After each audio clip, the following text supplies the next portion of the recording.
ارے بچوں، آج ہم آپ کے لیے کہانی لائے ہیں ایک بہت ہی خوبصورت لڑکی بیلنڈا اور بیلامنٹ کی۔ تو چلیں شروع کرتے ہیں۔ ایک دفعہ کا ذکر ہے کہ چمکتے سورج اور ہنستے پھولوں کی سرزمین میں ایک چھوٹی سی لڑکی بیلنڈا رہا کرتی تھی۔ بیلنڈا بہت ہی مہربان اور متجسس لڑکی تھی۔ وہ اکثر جنگل میں گھومتی، خوش رنگ پرندوں کے ساتھ گنگناتی اور بڑے بڑے درختوں کے ساتھ باتیں کیا کرتی تھی۔ ایک دن بیلنڈا جنگل میں گہرائی میں چلی گئی اور وہ ایک غار کے سامنے جا پہنچی جو رنگ برنگے پھولوں اور چمکتے ہوئے پتھروں سے سجا ہوا تھا۔ اور جب اس نے اندر دیکھا تو اس کے اندر میٹھی لوری کی آواز آ رہی تھی۔ متجسس ہونے کی وجہ سے بیلنڈا غار کے اندر چلی گئی۔ جب اندر گئی تو کیا دیکھتی ہے کہ غار کے اندر بیٹھا ہوا ایک چھوٹا سا مخلوق جس کے گول گول پنکھ، بڑی بڑی آنکھیں اور ایک لمبی پھول جیسی ناک تھی۔ وہ بیلامنٹ تھا، رنگوں کا نگہبان۔ وہ لوری گا رہا تھا جس کی وجہ سے پھول کھلتے اور پرندے گاتے تھے۔ بیلنڈا بیلامنٹ کو سلام کرنے لگی اور اس سے بات چیت کرنے لگی۔ بیلنڈا نے اسے بتایا کہ اس کا کام سرزمین کو خوش رکھنا ہے۔ وہ بارش لا کر پھولوں کو سیراب کرتا ہے اور سورج کو چمکاتا ہے۔ بیلنڈا نے بیلامنٹ سے پوچھا، کیا میں آپ کی کوئی مدد کر سکتی ہوں؟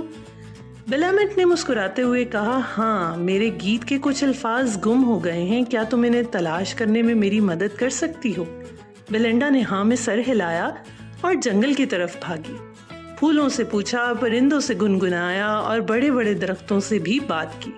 آخرکار اس نے گمشدہ الفاظ کی تلاش کر ہی لی، جس کے بعد خوشی اور محبت اور امن کے بارے میں بہت زیادہ بات ہونے لگی۔ جب بیلنڈا نے بیلامنٹ کو یہ الفاظ لوٹائے تو اس نے اپنے گیت میں انہیں شامل کیا اور اس کا گیت اتنا خوبصورت ہو گیا کہ پورا جنگل خوشی سے جھومنے لگا اور پھول کھلتے، پرندے گنگناتے اور سورج اور بھی تیزی سے چمکتا۔ بیلنڈا اور بیلامنٹ سارا دن ایک ساتھ گزارا اور رنگوں اور خوشیوں کے بارے میں باتیں کرتے رہے۔ جب سورج غروب ہونے لگا تو بیلنڈا کو گھر جانا پڑا۔ بیلامنٹ نے اسے گلے لگایا اور کہا، بیلنڈا، تم ایک بہت اچھی دوست ہو، تم نے میری مدد کی، پوری سرزمین کو خوش کر دیا۔ بیلنڈا مسکراتی ہوئی گھر کی طرف چل دی اور اس کے دل میں ایک عجیب سی خوشی تھی اور اسے اپنی دوستی پر فخر تھا، کیونکہ وہ جانتی تھی کہ وہ ہمیشہ سرزمین کو خوش رکھنے میں مدد کرتی رہے گی۔ تو پیارے بچوں، آپ نے کیا سیکھا؟ آپ نے سیکھا کہ مہربانی اور دوستی سے ہم دنیا کو بہت خوش بنا سکتے ہیں۔